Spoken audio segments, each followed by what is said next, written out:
The real reason the real estate market is constantly deceiving you is because of this. Just imagine you're out there, you're a first-time home buyer, you've got your budget set, you're out shopping for homes, and every single time you're getting outbid. The house of your dreams is just outside of your affordability, or what you want to buy, where you want to buy it, just isn't coming up on the market. So what do? You do what thousands of other potential home buyers do at this exact same time of year. You hit the pause button, you walk away, you wave the white flag and say, you know what, maybe we'll try again next year, but maybe you won't. But I'm here to tell you that that's not how it has to be. And I'm going to give you 3 ways that you can beat the market at its own game starting today. And hopefully this will help you get into the house of your dreams, or at least the house that works for you right now. And I promise you, number 3 is not what you're going to be expecting, because it goes against everything we've always heard about real estate our entire lives. Every year, just around this time of year, it's about the middle of July, so just the middle of summer, something interesting happens in the market. Most buyers step into the market February, March, springtime, they're starting to feel good, and okay, summer's coming up, we're ready to start the house hunt. And that happens nationwide. And then what's been happening in the last few years, because we've been having much lower inventory, is it's been harder to compete as a buyer, whether it's multiple offers, whether it's price increases just happening, not having enough as a down payment to compete with cash offers, or people putting 20% down. Just making yourself stand out as a buyer can be a little bit challenging during the spring months. And what happens here now, we get to about the middle of July, lots of people have vacations going, and what happens is buyers get tired, and it happens all across the board. And we start getting the phone calls from buyers going, hey, I know we've been looking for the past few months, but man, we're really getting beat up. We can't do it. So we're just going to hit the pause button. Let's revisit, come December, January, and let's talk about going forward for next year. And it almost feels like this mob sort of psychology, right? Where everybody comes into the market in the springtime, and then most buyers start to leave in the middle to end of summertime. But if you can stick with me for a little bit, I'm going to help you get past this hurdle, because just on the other side of this mental block that you have right now is where the opportunity lies. And if you've been on the house hunt for a while and you're about to give up, drop a comment below, let me know why, and I'll see if I can help. So here's tip number 1 on what you need to implement today to help you get into your home. We're going to flip the script on the homes that you're looking at. Now, what do I mean by that? Well, there's a psychology out there with all buyers, and everybody wants to look at the new stuff that's on the market, right? You get an immediate feed of new properties hitting the market that fit your buy box, and you do what everybody does. And trust me on this, because on the listing side, I want to create this scarcity as well for my seller to get as much as humanly possible. So you're looking at houses coming up every day, and something looks fantastic, and you go, oh my gosh, honey, let's go look at this thing. We got to go. You're calling your agent. We got to go now. Let's put in an offer. Well, that's fine and dandy if you can really compete. And by really compete, I mean offer over asking price. I mean putting down at least 20%, offering a potential appraisal guarantee. There's lots of different tricks that you can take to get your offer noticed amongst 4 or 5 other offers. But what if you're only putting down 3.5% to 5% and you're more of your typical first-time home buyer? How are you going to compete with that? Maybe you're using a VA loan, which VA loans are great, but they have a stigma to them, unfortunately, and a lot of listing agents don't exactly know the pros and cons to VA offers. I hate cash offers as a seller, to be honest with you, because they think that their poop don't stink. They want to negotiate more. They think cash is king. You know what? In 30 days, your conventional or FHA offer is the same cash is that cash offer. So what you're going to do is have a separate search set up for homes that have been on the market for X amount of time, at least 7 days as the minimum. 14 or more is even better. So let's take a really popular city. Let's take Denver. I know it extremely well. Most of your first-time home buyers are looking up into the price range of $500,000, okay? And that's just the reality here. Denver is not a cheap city, and we're looking in Denver proper, not the entire metro area. And what we can see is we've got essentially 598 homes that are on the market that are under 500,000. Okay, so there's some properties out there to go check out. That's condos, that's single family homes. But how many of those have just been listed onto the market, and how many are going to be off the market? So what we're going to do is you can come in, and Redfin has this option here, is you can look at time on the market, and we can go, let's say, more than 14 days. Okay. And what that's going to do is that's going to narrow down to 425 homes. So it got rid of 175 approximately. What is that? Almost 30% of the homes on the market. So now these homes have been on for at least 2 weeks. Now, what does every seller have going through their mind right now? Because all you hear is how quickly everything is selling and multiple offers this and multiple offers that. Well, it's July. In July, the market shifts. Everything we've always heard about summer being the best time to sell your house is a farce. February till about the middle of May is the best time to sell your house. All of a sudden, things feel the shift. And so you put your house on the market for $450,000 and you expect it to sell in the first weekend. And then it doesn't happen. So what do? You go, oh crap, did we overprice it? Shoot, what's going on in the market? Is the market shifting? Oh my gosh, all of a sudden you feel panicked as a seller. So you as a buyer now have the opportunity to go in with a house that's been on the market for 2 weeks. Sellers are panicking a little bit, and now you can put in an offer at what works for you. They're listed at $450. Great. Go in at asking price and ask for $5 to $10 grand in seller concessions.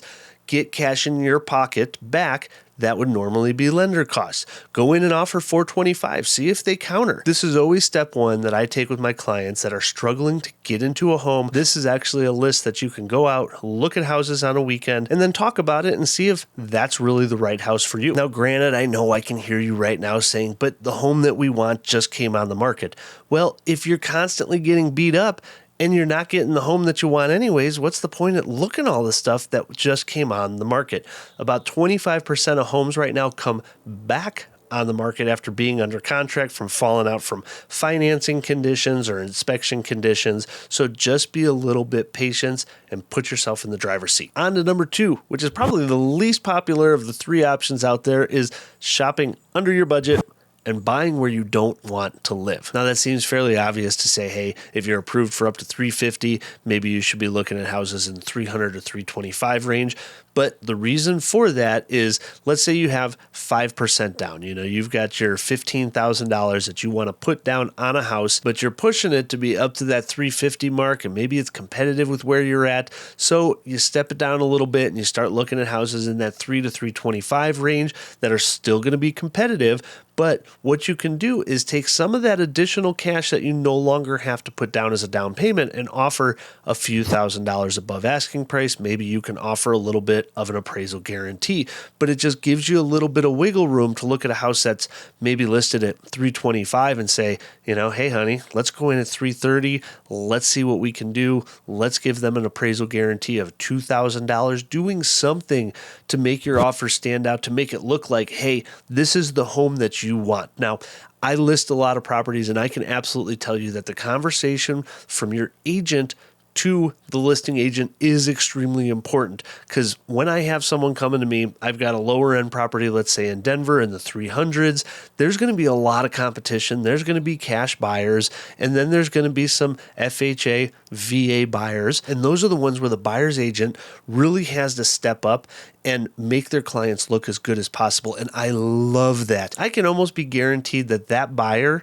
is going to be less picky on inspection, because they want the home. That cash buyer can probably go out and buy just about anything that they want. So it's less about the home, it's more about the numbers to them. Now, the other big part of this is living where you don't necessarily want to live. But why is that beneficial? So what happens in most cities is that the lower priced areas tend to be higher rental percentages. And looking at national numbers, this is why it's important. So we start to get into a little bit of the investor realm here, okay? But stick with me. Trust me, you first-time home buyers, you're going to want to hear this, because this is how 90% of all millionaires made their fortunes, okay? So 10 years ago, July of 2013, the median home price in the United States was $219,000, okay?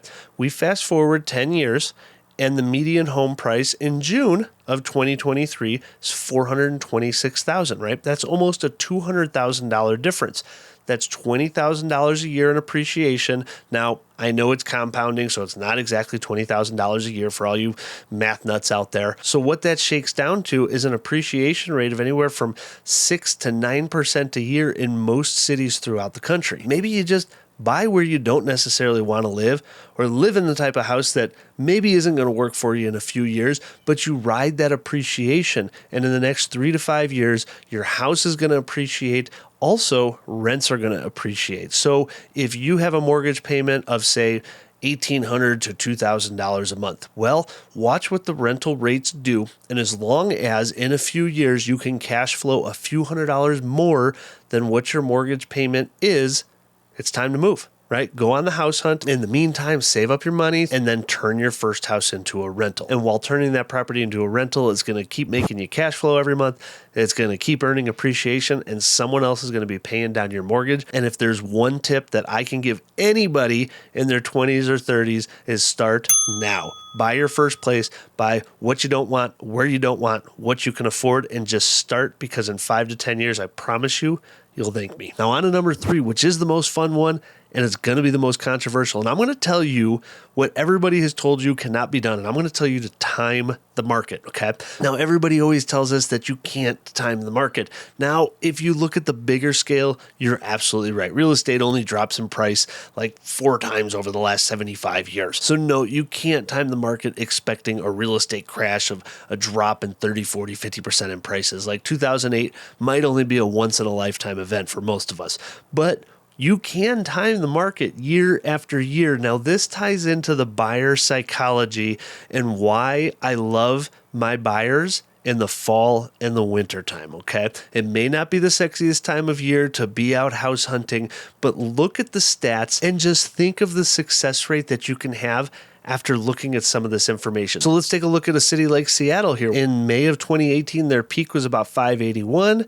And in January of 2019, they went down to 517,000. I mean, that's a pretty significant drop. That's over a $60,000 price adjustment. That's more than 12% of a price drop within a 6-month period of time. When do you think it's a better time to be a buyer? When the prices are skyrocketing or when the prices are going down, right? And the same thing happened in 2019. They went from 587 down to about 535. So that's another 10% price drop in one single year, in less than 1 year, in a 6-month period of time. Now, here's what I love about Redfin's data centers. They have this really cool stat that tracks price drops, okay? Towards the summer months and then past the summer months. I mean, look at this. In October in Seattle in 2018, almost 50% of the homes had a price drop on them. And the peak of the price drop activity is going to be in those fall months, typically from September, October, and through November. So the upcoming months, you as a buyer have the most buying power in the market. So if you got beat up in the spring, like every buyer has this year, then what I'm going to tell you is if you need to take a break, go right ahead. Take a break for a month, maybe 2, but don't wait to come back into the market at March like everybody else does. So give you the best chance to get into the house that you love at a better price, or at least not having to compete with a bunch of other buyers. And that brings me to something that sometimes, even with all the tips and tricks in your bag, things just don't work out. And the simple answer is pick yourself up by your bootstraps, brush yourself off, give yourself a little bit of break, and try again. And so you're going to want to watch this video next on the 5 biggest mistakes that I see first-time home buyers as well as seasoned home buyers make